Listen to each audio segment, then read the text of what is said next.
अजित पवार हे महाराष्ट्राच्या राजकारणाची खडानखडा माहिती असलेले नेते, विजनरी नेते. प्रश्न कितीही अवघड आणि अडचणीत टाकणारा असला तरी सुद्धा अजित पवार कायम त्यांच्या शैलीमध्ये त्या प्रश्नाची उत्तरं देतात. पण महायुतीमध्ये सहभागी झाल्यापासून अजित पवार काहीसे बॅकफूटवर गेलेत का असा प्रश्न अनेकांना पडतो. सरकारमध्ये माझी खुर्ची फिक्स आहे असं पत्रकार परिषदेत हसत हसत अजित पवार सांगतात, पण ती सल त्यांच्या मनात आहे का असाही अनेकांच्या मनात प्रश्न आहे. सरकार स्थापन झालं आणि 100 दिवसांच्या आत त्यांच्याच पक्षातल्या मंत्र्यांना आणि अजित पवारांच्या जवळच्या मित्राला राजीनामा द्यावा लागला. त्यासोबतच लाडकी बहीण योजनेमुळे इतर योजनांना निधी अपुरा पडतोय आणि हे सगळं जुळवून आणण्याची भिस्त अर्थमंत्री म्हणून अजित पवारांच्याच खांद्यावर आहे. राज्याची आर्थिक घडी अजित पवार कशी बसवणार, पक्षाची प्रतिमा जनमानसात कशी उंचावणार यासह महाराष्ट्रासंबंधीच्या इतरही अनेक मुद्द्यांवर आपण अजित पवारांशी चर्चा करणार आहोत. पण त्याआधी एक एव्ही पाहूया. अजित पवार राज्याचे उपमुख्यमंत्री. विधानसभा निवडणुकीत पक्षाला आणि महायुतीला दणदणीत यश मिळालं खरं, मात्र त्यानंतर सुरू झालेला संघर्ष आजही सुरूच आहे. संतोष देशमुख हत्या प्रकरण, त्यावरून धनंजय मुंडेंकडे रोखली गेलेली संशयाची सुई, ते त्यांचा राजीनामा, या सगळ्या घटनाक्रमात अजितदादांना उत्तर द्यावी लागली. तर दुसरीकडे राज्याचं अर्थ खातं हाती आलं, मात्र तिजोरीतल्या इन्कमिंग पेक्षा आउटगोईंगचीच चर्चा जास्त झाली. अशा परिस्थितीत राज्याच्या तिजोरीची गणितं कशी सांभाळणार? अनेक आश्वासनं, अनेक प्रकल्पांची घोषणा तर केली, मात्र त्यासाठीचा निधी कसा उभा केला जाणार? आणि या सगळ्या पार्श्वभूमीवर राज्य आर्थिक संकटात आहे, या विरोधकांच्या नॅरेटिव्हला कसं उत्तर देणार? या सगळ्या संदर्भात जाणून घेऊयात राज्याचे उपमुख्यमंत्री अजित पवार यांच्याकडून. मी उपमुख्यमंत्री अजित पवार यांना विनंती करते की त्यांनी व्यासपीठावर यावं आणि त्यांच्याशी संवाद साधणार आहेत सरिता मॅम.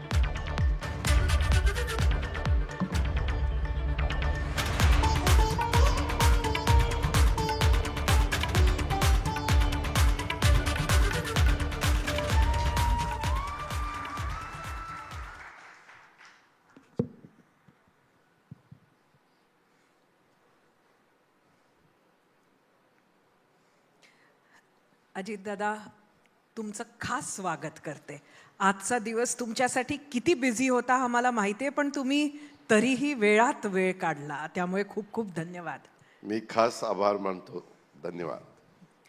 खरं तर एक 4-4.5 महिन्याआधी आपण इथेच भेटलो होतो, निवडणुकीच्या अगदी आधी, आणि त्यावेळची परिस्थिती तुमच्यासाठी फारच वेगळी होती.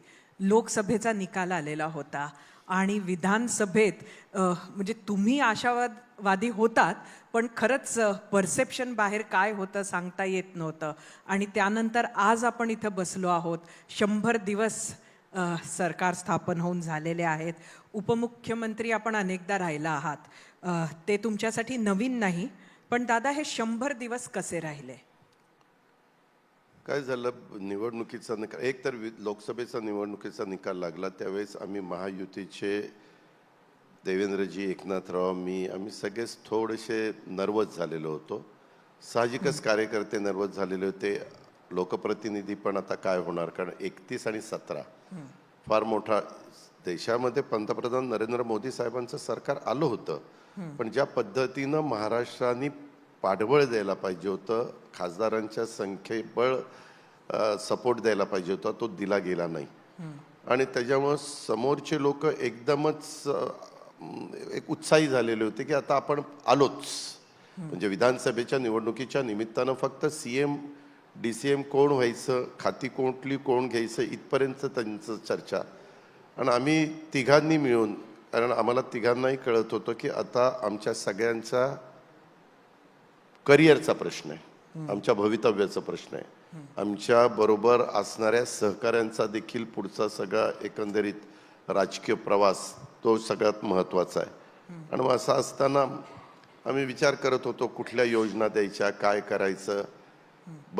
मागे तुम्ही जर बघितलं तर महाराष्ट्रातली जनतेचा साधारण कौल असा असतो, लोकसभेला ते एकाला मतदान करतात, विधानसभेला ते दुसऱ्याला मतदान करतात. म्हणजे मला आठवतं 1999 साली दोन्ही निवडणुका एकाच दिवशी मतदान झालं, एकाच दिवशी. तरी महाराष्ट्रामध्ये 99ला महाविकास आघाडीचं सरकार आलं, विलासराव देशमुख मुख्यमंत्री झाले, पण केंद्रात मात्र वाजपेयी साहेबांचं सरकार आलं. म्हणजे एकाच वेळेस मतदानाला जात असताना तिथं विधानसभेचं मतदान देताना तोच मतदार कुणाला वेगळ्याला मत देतो, खासदारकीला वेगळ्याला मत देतो. आणि त्याच्यामुळं कुठंतरी आम्हाला म्हणजे मी मनाला सांगत होतो की नाही, आपण जर व्यवस्थितपणे गेलो आणि साधारण चांगल्या काही योजना घेऊन गेलो आणि एक लोकांचा विश्वास संपादन केला. आणि आम्ही एक गोष्ट गृहीत धरलेली होती, आमच्या एक गोष्ट लक्षात आली होती, महाराष्ट्रामध्ये काही ठराविक मान्यवरांच्या विरोधामध्ये बोललेलं मतदारांना आवडत नाही. जर तुम्हाला उदाहरण द्यायचं झालं तर आदरणीय पवार साहेबांच्यावर जर कोणी टीका केली तर लोक ती सहन करत नाही. आणि मागे बघा, लोकसभेच्या निवडणुकीच्या निमित्तानं अतृप्त आत्मा, भटकती आत्मा आणि त्याचा एवढा वेगळा परिणाम महाराष्ट्रात झाला. आम्ही पण थोडा विचार करायला लागलो की बाबा असा का. तर साहेब तर राजकारणात इतके मुरलेले आहेत, आज 55-60 वर्ष झाली त्यांना. 1967ला पहिली असेंब्लीची निवडणूक त्यांनी केलेली. आणि त्याच्यावर त्यांनी सांगायला सुरुवात केली, हो बाबा माझा आत्मा भटकतोय, शेतकऱ्यांच्या कांद्याला भाव देण्याकरता भटकतोय, माझा आत्मा दुधाला भाव देण्याकरता भटकतोय, असं ते सांगितल्यामुळे आणखीन ते तेव्हा कांद्याचे दर कमी झाले होते, दुधाचे प्रश्न निर्माण झालेले होते. शेतकऱ्यांचे प्रश्न कुठले ना कुठले चालू असतातच. संपवण्याच्या करता, मार्ग निघण्याच्या करता कुणी राज्यकर्ते असले तरी प्रयत्न करत असतात. परंतु कधी कधी निसर्ग एकदम अडचणीत येतो. अशा सगळ्या गोष्टी घडत असतात. आणि त्याच्यामुळं यावेळेस आम्ही ठरवलं होतं की आपण आपलं पॉझिटिव्ह आपली भूमिका मांडायची, विरोधकांच्यावर फार टीका करत बसायचं नाही. आम्हाला तुम्ही पुन्हा संधी द्या, आम्ही लाडक्या बहिणींना अमुक देऊ, आम्हाला संधी द्या, आम्ही वीज माफी त्या ठिकाणी करू. म्हणजे वीज माफी केलेलीच होती, पुढे ती कंटिन्यू चालू करू. केंद्रात आमच्या विचाराचं सरकार आहे, केंद्रातनं मोठ्या प्रमाणावर निधी आणू. असे काही साधारण आपल्याही मनाला पटणारे आणि सांगताना जनतेला पण ते पटू शकणारे असे विचार मांडायला सुरुवात केली.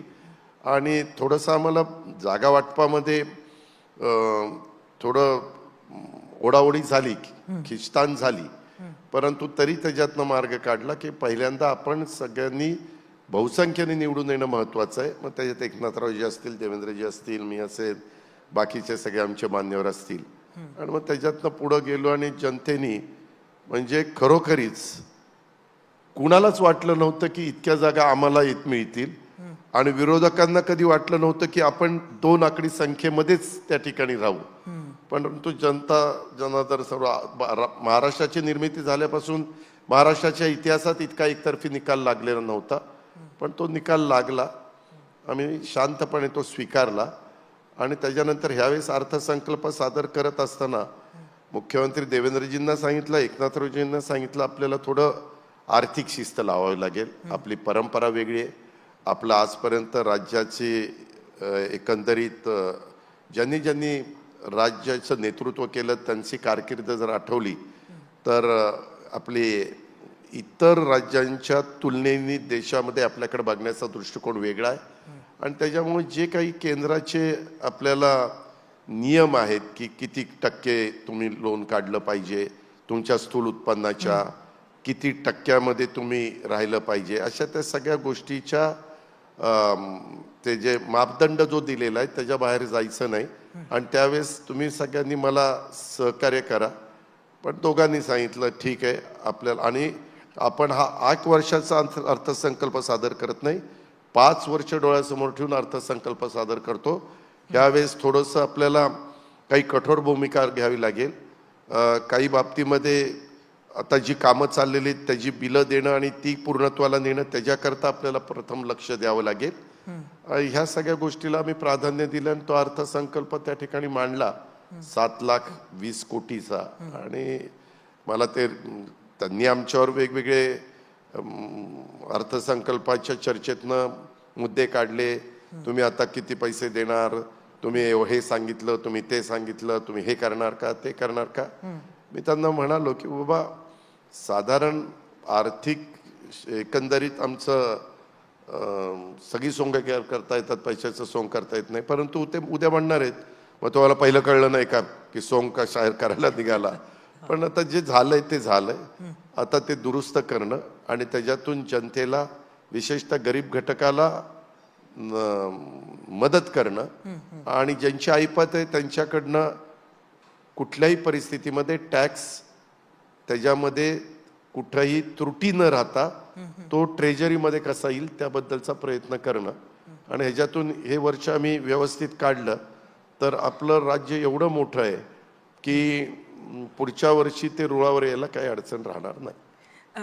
दादा, आपण मला वाटतं तिघांमध्येही सगळ्यात जास्त अनुभव अर्थ खात्याचा आपल्यालाच असेल आणि एकंदरीत जेव्हा लाडकी बहीण योजना आपण तिघांनी मिळून आणली तेव्हाच आपण रोखठोक आहात. आपण नक्कीच सांगितलं असेल की जे आपण आत्ता म्हणत आहात की पैशाचं सोंग आणता येत नाही, तुम्ही हे त्या दोघांना सांगितलं होतं का, फडणवीस आणि शिंदेंना?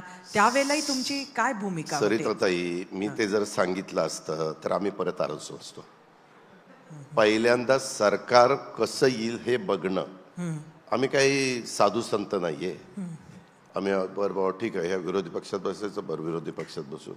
आम्हाला आमचं काही विजन आहे ते आपल्याला प्रत्यक्षात कृतीत आणण्याच्या करता केंद्रामध्ये मजबूत नेतेगण आहेत, स्थिर सरकार आहे आणि त्यांची मदत घेऊन आणि राज्याचं उत्पन्न त्या ठिकाणी वाढवून आपण ह्याच्यातनं मार्ग काढू असं कुठंतरी एक मनातलं भाग सांगत होता की आपण त्या ठिकाणी जाऊ. आणि ज्यावेळेस देवेंद्रजी मुख्यमंत्री झाल्यानंतर त्या व्यक्तीला साधारण सगळ्या गोष्टी माहिती आहेत कारण त्यांनी 5 वर्ष कारभार केलेला आहे आणि त्यामुळं बाबा हे ह्याच्यातनं मार्ग काढायचा आहे. मार्ग काढत असताना आपल्याला थोडंसं काही आपल्या आमदारांनी पण मागणी केली तर वेळ पडली तर त्यांना समजून सांगायचं की बाबा ह्यावेळेस थोडं सगळ्यांनी सबुरीनं घ्या, आपण करणार आहोत. आता चालू कामं तुमच्या मतदारसंघातली बंद न पडून देता आपल्याला पुढे न्यायची आहेत. आणि त्याचबरोबर आता पंतप्रधानांनी काय केलंय गेल्या 2-3 वर्षात 4 वर्षात एक बिनव्याजी 50 वर्षाच्या परतफेडीनं त्यांनी मागं 1.5 लाख कोटी ठेवले होते, यंदा 1.25 लाख कोटी ठेवलेले आहेत. त्याच्यातले पैसे कसे जास्त मिळतील? 50 वर्षांनी ते आता जर आपण समजा यंदा मी अर्थसंकल्पात 12,000 कोटी रुपये दाखवले, ते 12,000 कोटी रुपये आले तर ते 50 वर्षांनी द्यायचे. 50 वर्षांनी 12,000ची काय किंमत राहणार आहे हे कुणी सांगायला ज्योतिषाची गरज नाही, त्याला व्याज नाहीये. त्याच्यामुळे असे पैसे कसे जास्त येतील आणि ते भांडवली खर्च कसा त्याच्यातनं होईल? 2 प्रकार तुमचे असतात. तुम्ही रोड केले, तुम्ही पोर्ट बंदर, आता वाढवण बंदरला पण कालच आम्ही कॅबिनेटला एक निर्णय घेतला, तुम्ही विमानतळ केलं, आणखीन ह्या सगळ्या गोष्टी केल्या तर ह्याच्यातून इकॉनॉमीवर परिणाम होतो. तुमचं स्थूल उत्पन्न वाढतं. स्थूल उत्पन्न वाढलं की तुम्हाला आपोआप स्थूल उत्पन्नाच्या किती टक्क्यापर्यंत तुम्ही लोन घेऊ शकता त्यालाही त्या ठिकाणी मर्यादा येतात.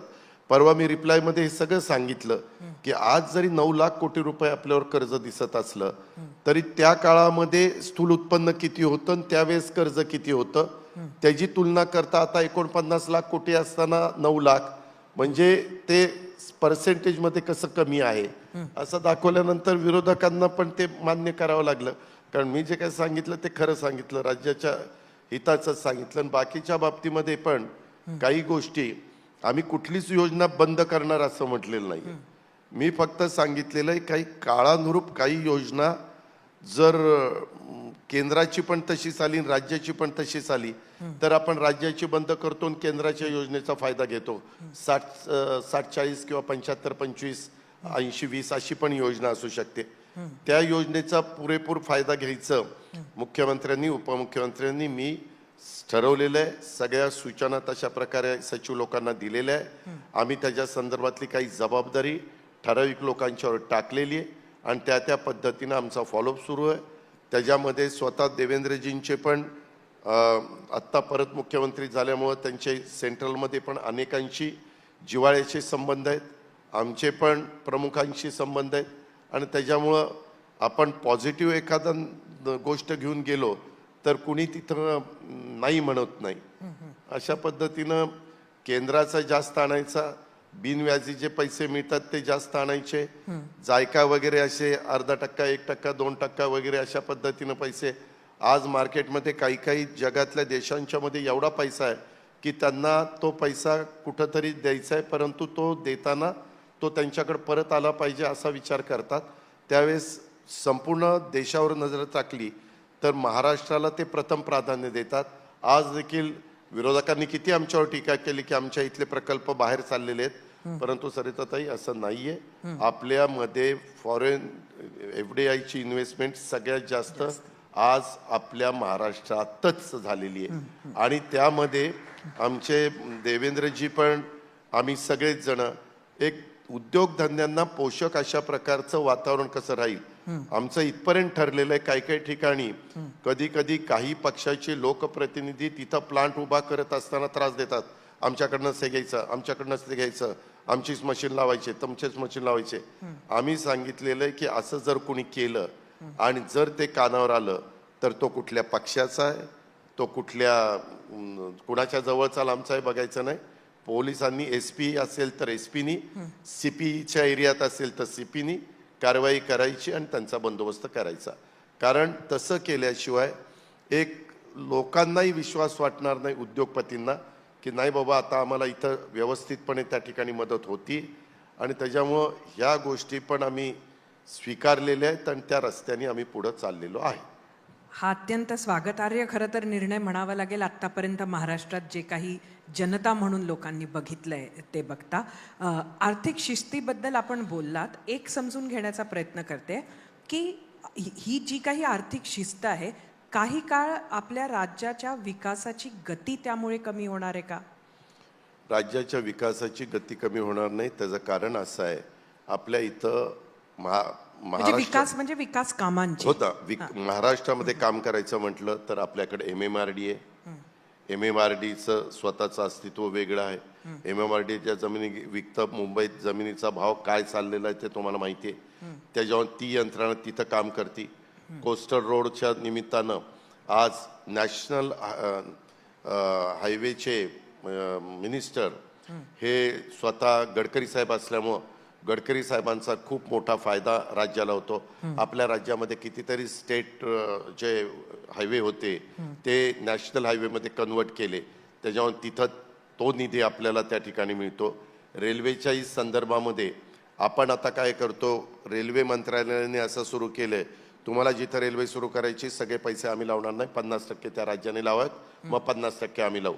तिथं आपण त्याही पद्धतीचा स्वीकार केला की जिथं रेल्वे लाईन सुरू केली तर तिथं मोठ्या प्रमाणावर लोकांचं मालाची आवक जावक न्यायला, प्रवासांची वाहतूक करायला सोपं जाणार आहे. आणि पोर्टला आम्ही ह्यावेळेस जास्तीचं महत्त्व दिलं. त्याकरता पोर्टच्या परिसरामध्ये आता मुंबईचं विमानतळ मला वाटतं जूनमध्ये आपलं पहिलं विमान डोमेस्टिकचं इथं टेक ऑफ अँड लँडिंगला सुरुवात होईल. आणि त्याच्यानंतर काही महिन्यांनी इंटरनॅशनल सर्व्हिस त्या ठिकाणी सुरू होईल. आता हे सगळं करत असताना पहिला विमानतळ हा विमानतळ, त्याच्यानंतर अजून एक विमानतळ आम्ही वाढवणला त्या ठिकाणी करतोय. आपल्या इथं आता करोडो लोक विमानाने जा-ये करायला लागलेले आहेत. त्याच्यावर ती पण सर्व्हिस चांगली देण्याच्या करता आपल्याकडे असणाऱ्या विमानतळाला नाईट लँडिंग करणं, जिथं नाईट लँडिंग नसेल तिथं, आणि जिथं विमानतळ इंटरनॅशनल फ्लाईट जिथं सुरू होतात, मग तुमचं नागपूर असेल, तुमचं संभाजीनगर असेल, तुमचं पुणे असेल किंवा तुमचं मुंबई असेल, ह्या सर्व ठिकाणून बाकीच्या सगळ्या सोयी देण्याचा आपला प्रयत्न आहे. आणि त्याच्यात केंद्र सरकारचं पूर्णपणे आपल्याला सहकार्य त्या ठिकाणी मिळतंय. आज सरिताताई, जगातली जी काही बंदरं आहेत त्याच्यात पहिल्या 10 बंदरामध्ये आपलं वाढवण बंदर त्या ठिकाणी येणार आहे. आता JNPTला जेवढे आपण मालाची आवक जावक करतो त्याच्यात 3.5 पट त्या तिथं मालाची आवक जावक होणार आहे. एवढी तिथं व्यवहार वाढणार आहे. आणि त्याच्यामुळं आपल्या महाराष्ट्राला नव्हे तर मधल्या ह्या सगळ्या टापूला मोठ्या प्रमाणात, आणि वाढवण बंदर हे खोलीच्या बाबतीमध्ये जगातली जेवढी 10 बंदरं आहेत ज्यांची खोली जास्त आहे नॅचरल, तशा पद्धतीनं तिथं खोली आपल्याला नशिबाने म्हणा सुदैवाने म्हणा महाराष्ट्राच्या एकंदरीत हिताच्या दृष्टीनं मिळालेली आहे आणि त्याचा आम्ही फायदा त्या ठिकाणी घेतोय. त्याच्यामुळे ह्या सगळ्याच्या बाबतीमध्ये आपल्याला केंद्राची पण मदत मिळते, राज्याची पण मदत मिळते. आम्ही काही बाबतीमध्ये PMRDA मधनं पण डेव्हलपमेंट त्या ठिकाणी करतोय, काही ठिकाणी आम्ही सिडकोमधनं डेव्हलपमेंट करतोय, काही ठिकाणी आम्ही रोड डेव्हलपमेंट कॉर्पोरेशन मधनं करतोय आणि रस्ते विकास ह्याचं नॅशनल हायवेचं मी मगाशी सांगितलं. अशा अनेक प्रकारे गुंतवणूक आणि ही गुंतवणूक केली. जसं मागच्या वेळेस 45,000 कोटीचा समृद्धी महामार्ग होता, तो नंतर आता पूर्ण होत असताना 65,000 कोटीपर्यंत 65,000 पर्यंत पोहोचला, 65,000 कोटीपर्यंत. आता त्याचं उद्याच्याला ज्या पद्धतीनं विदर्भातल्या सगळ्या जे काही जिल्हे आहेत ते आपल्या मुंबईला आणि उत्तर महाराष्ट्राला जोडले गेलेत, तसंच शक्तिपीठाच्या निमित्तानं पण आम्ही विदर्भातनं सुटणार आहे ते सिंधुदुर्ग पर्यंत येणार आहे. काहींचा विरोध आहे. शेवटी कुठलाही प्रकल्प हातामध्ये घेतल्यानंतर तुम्हाला आठवत असेल समृद्धी महामार्गाला पण विरोध झाला, पण ज्यावेळेस मोबदला द्यायची पाळी आली त्यावेळेस सगळ्यांनी समाधान व्यक्त केलं. अशा पद्धतीनं ज्यांच्या जमिनी घेऊ त्यांचंही समाधान होईल, आपला प्रकल्प पण पुरा होईल आणि त्याच्यातनं अर्थव्यवस्थेला गती देण्याचा मध्ये आम्ही यशस्वी होऊ आणि त्याच्यातनं स्थूल उत्पन्न वाढवायला मदत होईल. अशा या सगळ्या गोष्टी आहेत. आणि दळणवळण जसं हवाई वाहतूक महत्त्वाची आहे, जलवाहतूक महत्त्वाची आहे, तशी रस्त्याची वाहतूक पण त्या ठिकाणी महत्त्वाची आहे.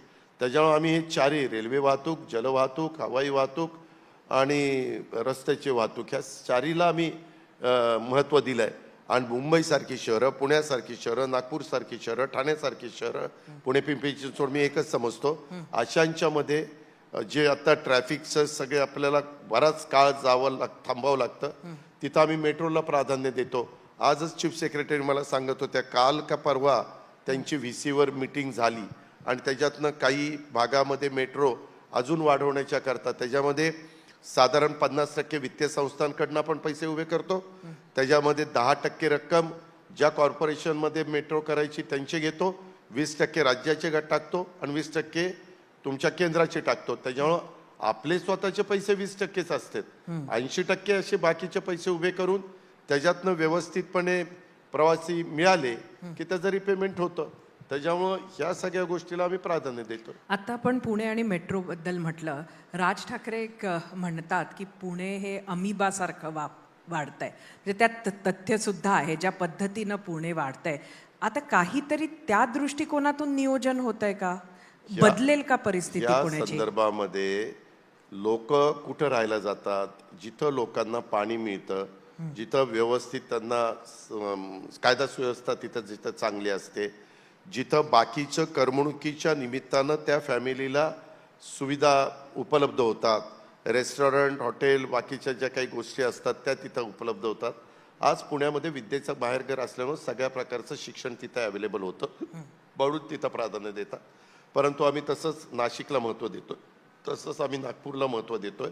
नागपूरमध्ये पण तुम्ही तर नागपूरला अनेक वर्ष राहिलेला आहात, तुम्हाला माहिती आहे की नागपूरमध्ये मागच्या तुलनेमध्ये कितीतरी मोठी करोडो रुपयाची कामं ही हातामध्ये घेतलेली आहेत. त्याच्यातून तिथली लोक ज्या त्या भागात, पुण्यामध्ये काय होतं, ह्याच्या आधी जसं मुंबईत जगातली नाही देशातली लोक यायची, देशातली, तसं आमच्या पुण्यामध्ये पिंपरी चिंचवडमध्ये महाराष्ट्रातली विशेषतः मराठवाडा आणि ह्या भागातली लोक कामधंद्याच्या नोकरीच्या निमित्तानं ते येतात आणि त्या पद्धतीनं तिथं राहतात आणि त्याच्यामुळे ते पुढं वाढत चाललेलं आहे. पण तशाच पद्धतीचं अजून काही सिटी डेव्हलप केल्या, त्याच्यामध्ये आपण क्लस्टर झोन त्या ठिकाणी निर्माण केला, त्याच्यामध्ये आपण सुविधा दिल्या, अशा अनेक प्रकारच्या गोष्टी आहेत. आता कोस्टल रोड केल्यामुळं पूर्वी बघा बांद्रावळी सिलिंग पासून जायला तुम्हाला जिमखान्यापर्यंत, पोलीस जिमखाना किंवा तिथं वेळ लागायचा अर्धा पाऊण तास, आता तुम्ही 10 मिनिटाच्या आत तिथपर्यंत त्या ठिकाणी पोहोचता. पुण्याच्या आजूबाजूला तुम्ही असे शहरांचं आता आमचं रिंग रोडचं काम चाललेलं आहे,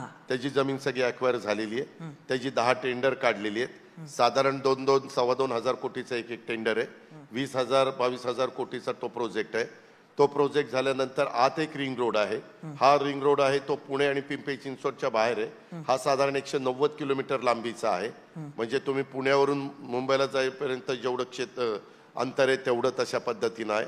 आता तिथं आम्ही हा रोड मोठा करणार आहे.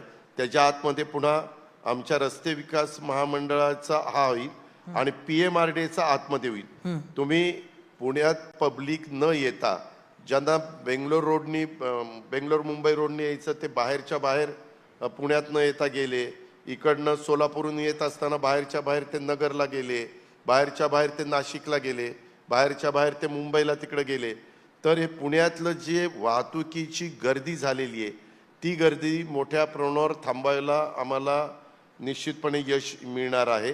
ते आमचा रस्ता पूर्ण झाल्यावर आणि ते मिळाल्यानंतर पुणेकरांना थोडंसं त्याच्यामध्ये रिलीफ मिळेल, हे पण होईल. आणि त्याच वेळेस पुण्याची मेट्रो पण अनेक स्टेशनपर्यंत पोचलेली असेल, ते पण होईल. असं दोन्ही गोष्टी झाल्यावर पब्लिक सर्व्हिस ट्रान्सपोर्ट ही ज्या त्या शहरामध्ये तुम्हाला उत्तम पद्धतीनं ती मग CNG बसच्या निमित्ताने असू द्या किंवा इलेक्ट्रिक व्हेकलच्या निमित्ताने असू द्या, ती द्यावीच लागणार आहे सरकारला. आणि मेट्रोच्या निमित्तानं पण ती द्यावी लागणार आहे. आणि म्हणून ह्या सगळ्या गोष्टीला आम्ही प्राधान्य दिलेलं आहे. दादा, एका थोड्या वेगळ्या विषयाकडे येऊ. सरकारचे 100 दिवस झाले आणि 100 दिवसाच्या आत एका मंत्र्याला राजीनामा द्यावा लागला.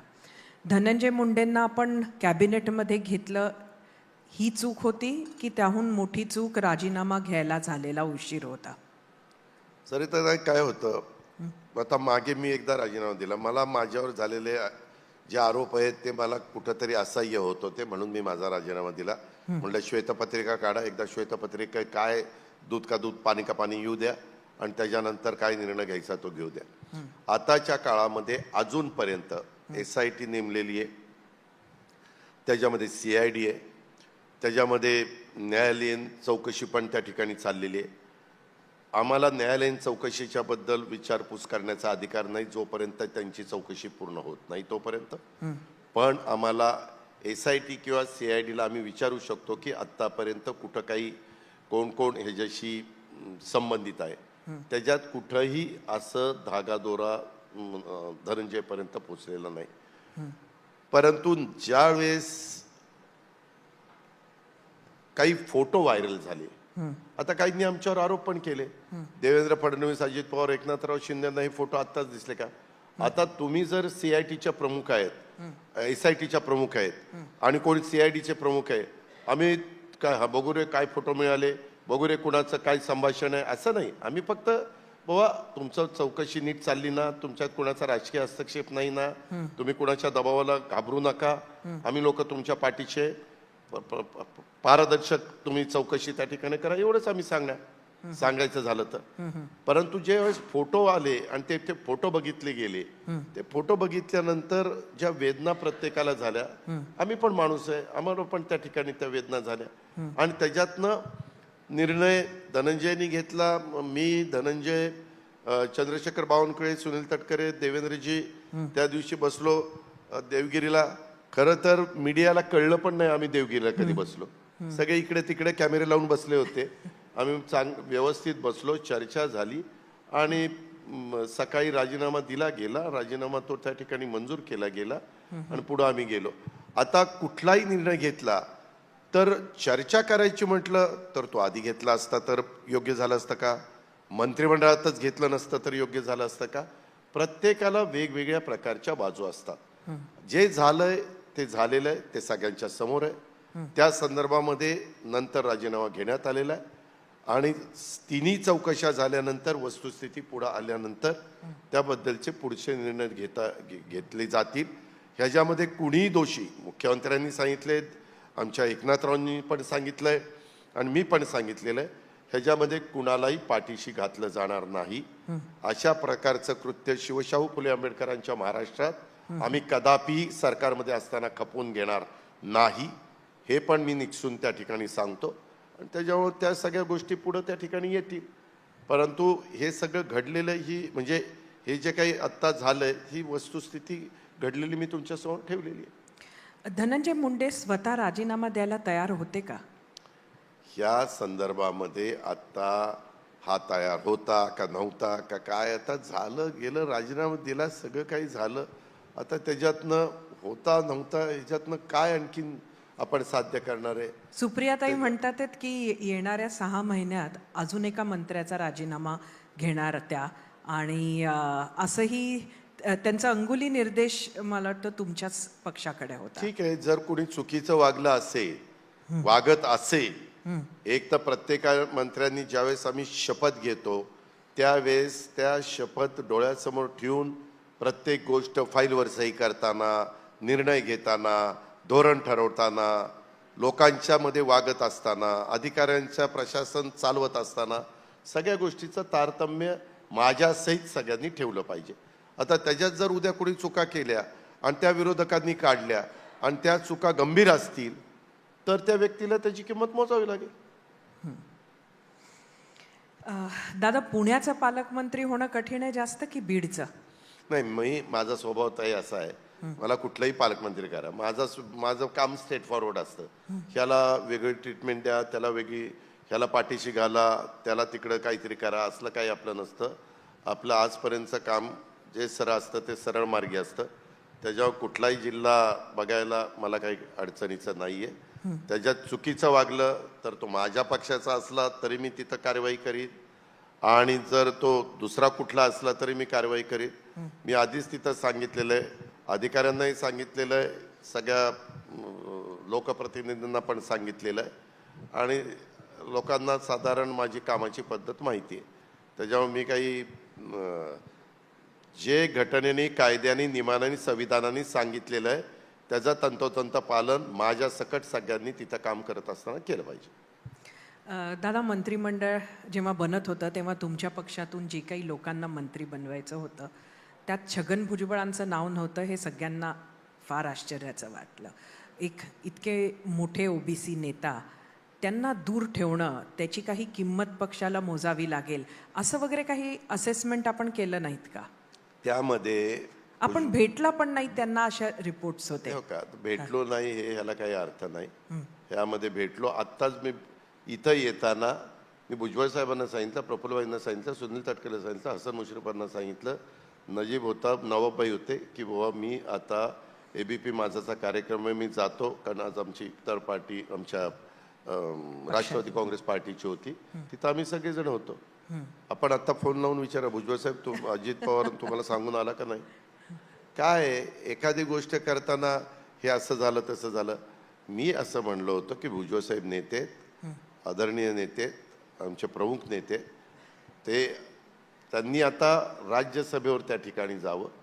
केंद्रामध्ये आज ते राष्ट्रीय नेते म्हणून पण त्यांनी अनेकदा वेगवेगळ्या राज्यात, बिहारमध्ये असेल, दिल्लीमध्ये असेल, वेगवेगळ्या अनेक राज्यामध्ये जाऊन त्यांनी सभा घेतलेल्या आहेत. त्यांचं काम त्या पद्धतीचं आहे. आणि त्याच्यामुळं इतके वर्ष आता त्यांनी मुंबई महानगरपालिकेत काम केलंय, त्यांनी विधान परिषदेत काम केलंय, विधानसभेत काम केलंय. दुर्दैवाने मागे लोकसभेमध्ये त्यांना संधी मिळाली होती परंतु यश आलं नाही. ह्यावेळेस संधी देण्याच्या बद्दलची चर्चा झाली. महायुतीच्या मध्ये जागा वाटपात प्रमुखांनी सांगितलं की बाबा नाशिकला त्यांना द्या, परंतु तो लवकर निर्णय झाला नाही. मग ते शेवटी म्हणले की तुम्ही लवकर निर्णय घेत नाही, आता मी काही म्हणजे ती जागा उभा राहणार नाही. म्हणून राज्यसभेमध्ये त्यांनी त्या ठिकाणी जावं असं मला वाटत होतं, म्हणून मी थोडंसं त्या पद्धतीनं विचार केला. पण त्यांची नाराजी दूर झाली का? म्हणजे मी त्यांची नाराजी होती हे आम्हाला माहिती आहे. मी त्यांची कुणालाही उद्याच्याला तुम्ही ज्या क्षेत्रामध्ये काम करताय तिथं एखाद्या ठिकाणी तुम्ही संपादक असला आणि तिथून तुम्हाला बाजूला केलं तर तुम्हाला पुन्हा तशाच लेवलच्या पोस्टवर जर दिलं तर समाधान वाटेल. नाही तर तुम्हाला थोडंसं आपलं जरा असं झालं.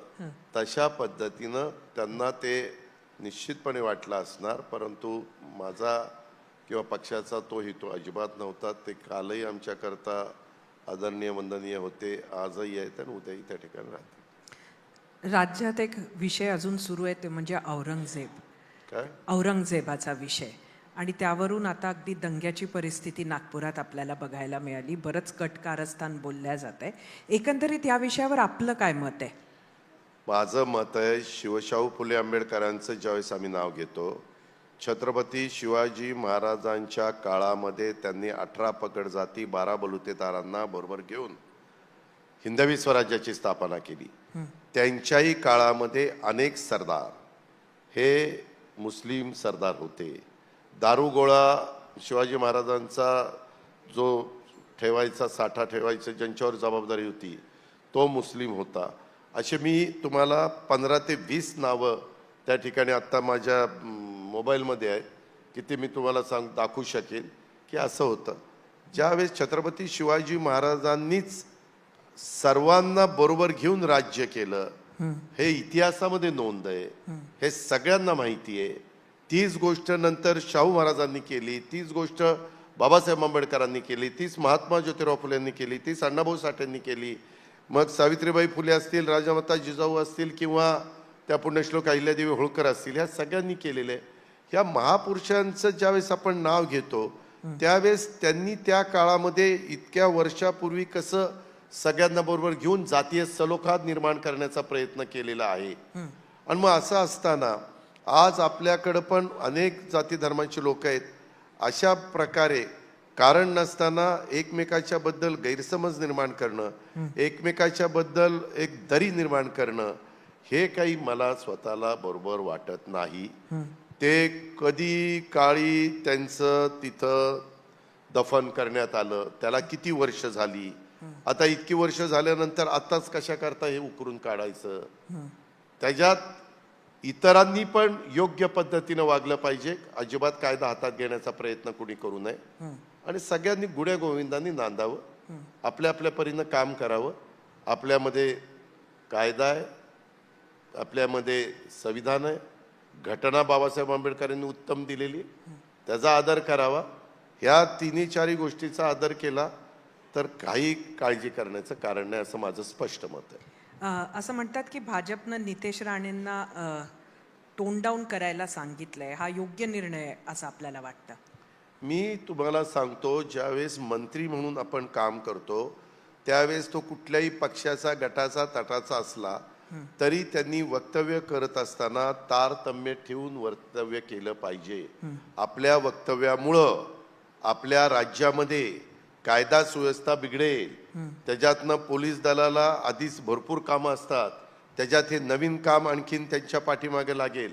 असं करू नये. आम्ही राज्य चालवतो, सरकार म्हणून आम्ही काम करतो, त्यावेळेस आम्ही ह्या गोष्टीचं भान ठेवलं पाहिजे की आपल्यावर 13-13.5 कोटी जनतेची जबाबदारी आहे. आपण ठराविक समाजाचे मंत्री नाही, आपण पूर्ण चांद्यापासून बांद्यापर्यंत पूर्ण महाराष्ट्राचे मंत्री आहोत. त्याच्यात जर कोणी चुकीचं वागत असेल, कायद्याचा बडगा दाखवून त्याला शासन करा, त्याच्यावर ऍक्शन घ्या. कायदा कोणीच हातात घेण्याचं कारण नाही. कोणी चुकीचं वक्तव्य करून कुणाच्या भावना भडकवण्याचा प्रयत्न करत असेल, सोशल मीडियाचा वापर करून काही वेगळ्या प्रकारचे मेसेज ते पास ऑन करायचा प्रयत्न करत असेल, त्याच्यातनं कुणाच्या भावना दुखवल्या जाणार असतील तर जो दुखवतो त्याच्यावर जरूर कारवाई करा, त्याबद्दल दुमत नाहीच. पण आता एवढं चांगलं बहुमत आहे, लोकांची जबाबदारी पार पाडलेली आहे. आता आपण 5 वर्ष व्यवस्थितपणे राज्याला प्रगतीकडे घेऊन जाऊया. देशामध्ये विकासाच्या बाबतीमध्ये नंबर 1चं राज्य म्हणून जी महाराष्ट्राची ओळख आहे ती ओळख अधिक दृढ कशी होईल, अधिक पुढं कशी जाईल, हा प्रयत्न करूया असं माझं मत आहे. दादा, जेव्हा सरकार स्थापन होत होतं त्या दिवसांना जाऊ, तुम्ही अगदी लगेच सांगून दिलं की माझं तर ठरलंय, मी तर शपथ घेणार आहे. तुम्हाला त्यावेळेला नाही वाटलं का की आपण थोडंसं नाराजी दाखवावी, थोडंसं ताणून धरावं, थोडंसं बार्गेनिंग करावं? सरिताताई, मी व्यवहारी माणूस आहे. ज्यावेळेस आमचे 41 आमदार आले त्यावेळेस मी उगीच स्वप्न बघायची, मला मुख्यमंत्री पद देता का, काय अर्थ आहे का, उगीच मला कळतंय ना. त्याच्यामुळं मी माझ्या मानसिकता तयार केलेली होती. भरपूर आमदार 100 मला वाटतं 27 का काहीतरी ह्यांचे भारतीय जनता पक्षाचे आले होते. तिरवार सत्य होतं की भारतीय जनता पक्षाचे मुख्यमंत्री होणार आणि याच्यात सगळ्यात जास्त कष्ट देवेंद्रजींनी घेतले होते. देवेंद्रजी मोदी साहेबांच्या अमितभाईंच्या किती जवळचे ते मला थोडंसं समजलेलं आहे आणि त्याच्यामुळे हेच मुख्यमंत्री होणार हेही कळलेलं होतं. त्याच्यामुळे मी आपलं म्हणून टाकलं की भाजपाने मुख्यमंत्री करावं, देवेंद्रजींना करावं, कुणाला करावं ते त्यांचा अधिकार आहे. आणि त्याच्यामध्ये मी माझ्या मनाला सांगितलं होतं आपल्याला पुन्हा 6व्यांदा उपमुख्यमंत्र्याची शपथ घ्यायची. ह्या बाबांनी मुख्यमंत्र्याची शपथ घेतली की आपण उपमुख्यमंत्र्याची घेऊन टाकायची. वेळ घालवायचा नाही, कामाला लागायचं. दादा एक आपण जेव्हा गाडी चालवतो त्याच्यात एक शब्द आहे बॅकसीट ड्रायव्हिंग. म्हणजे ज्याला स्वतःला गाडी चालवता येत असते तो गाडी चालवणाऱ्याच्या जेव्हा बाजूला बसतो तेव्हा त्याला असं वाटत असतं अरे अरे अरे आता ब्रेक लाव, अरे आता जरा इथं वळव, असं कर. असं तुम्हाला कधी उपमुख्यमंत्री म्हणून वाटत असतं का? वाटत असून काही उपयोग आहे का? हे तुम्हाला काय आत्याबाईला मिशा असते तर काका म्हणलं असतं अरे पण नाहीच मिशा तर काय करायचं. त्याच्यामुळं हे का काय आहे, हे मला असलं हे असं असतं तर काय. आपण आपल्या मनाला सांगितलं पाहिजे आता आपल्याला 5 वर्ष इथं काम करायचं.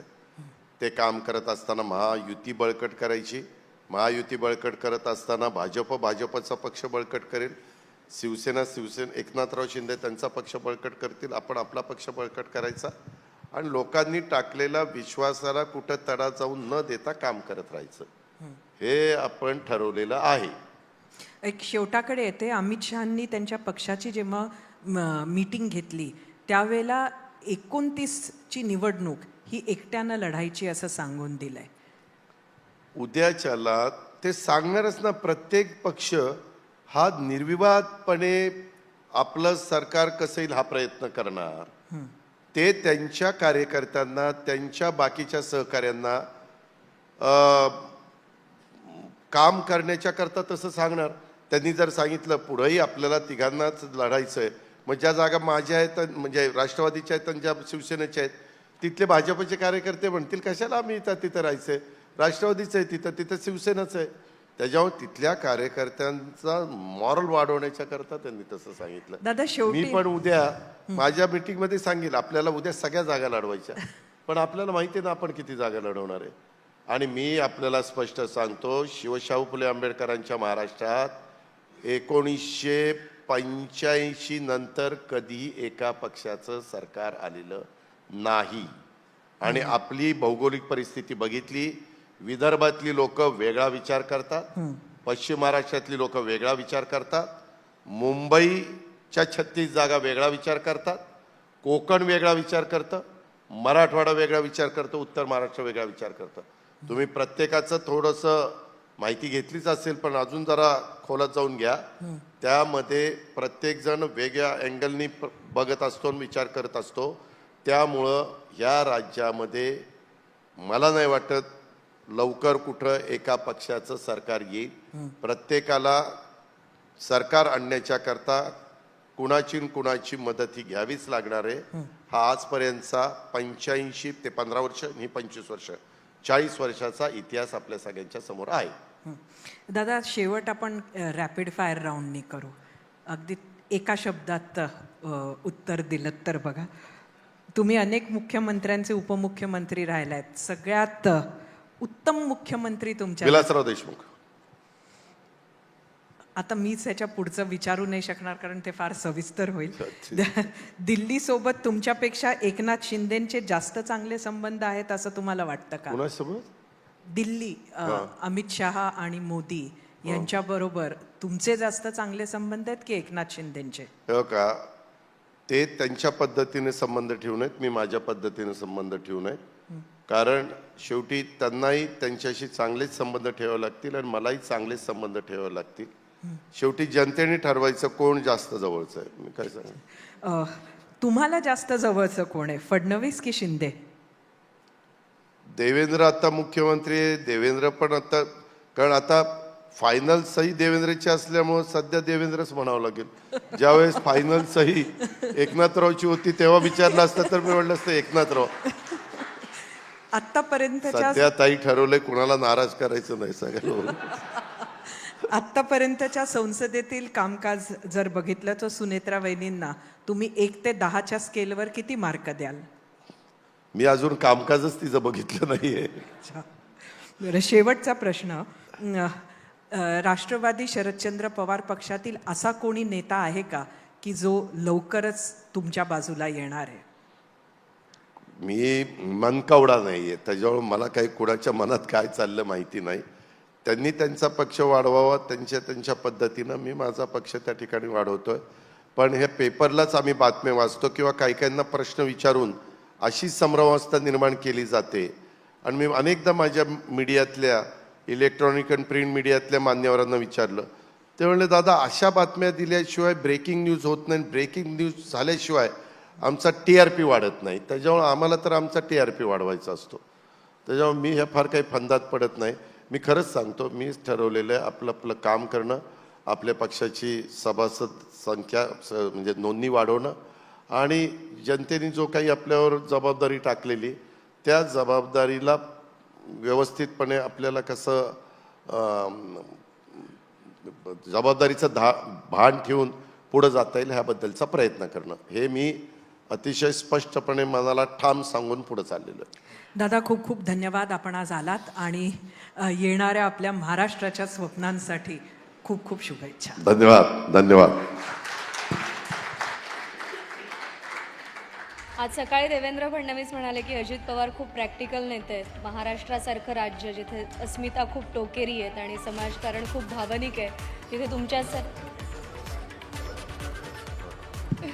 असं सांगितलं तर मला तसं बोलावंच लागेल ना, नाही तर माझ्या मुख्यमंत्री काहीतरी वेगळं बोललं असं होईल. त्याच्यावर मी तशा पद्धतीने बोललो. गमतीचा भाग जाऊ द्या, परंतु अनेकांनी मला अनेक वर्ष बघितलेलं आहे. माझे मतं स्पष्ट असतात, मला चक्केपंजे जमत नाही. जे आहे ते आहे. जिथं चूक झाली तर मी मान्यही करतो, इथं माझी चूक झाली, इथं मान्य आहे, मी दुरुस्त करून पुन्हा तुमच्यासमोर येईल असंही सांगायला मी मागं पुढं बघत नाही. आम्हाला लोकसभेची जागा आली त्यावेळेस मी माझ्या कार्यकर्त्यांना सांगितलं, माझ्या सहकाऱ्यांना सांगितलं, आपल्याला एक जागा आली, आता आपली अस्तित्वाची लढाई आहे आणि त्याच्यामुळे आपण आता सगळ्यांनी जोर लावून काम केलं पाहिजे. लोकांनी आम्हाला एक गुलाबी जॅकेट घालतोय, अमकं करतोय, तमकं करतोय, गुलाबी फुगे हे काय म्हणणारा कधीच थांबत नाही, ते म्हणतच राहणार. आपण करतोय ते आपल्या सद्विवेक बुद्धीला स्मरून करतोय का, ते आपल्या मनाला पटतंय का, ते योग्य वाटतंय का, ते योग्य वाटलं की पुढे जायचं. ही तुमची कार्यशैली, ही तुमची असेट आहे आणि तुम्ही महाराष्ट्रासाठी, तुमच्यासारखा नेता ही महाराष्ट्राची असेट आहे. आज तुम्ही इथे आलात त्याबद्दल आभार. आणि यानंतर मी स्टेजवर आमंत्रित करते ABP नेटवर्कचे vice president Shailesh Hegde sir आणि MKCLचे जनरल मॅनेजर नटराज कटकधोंड यांना.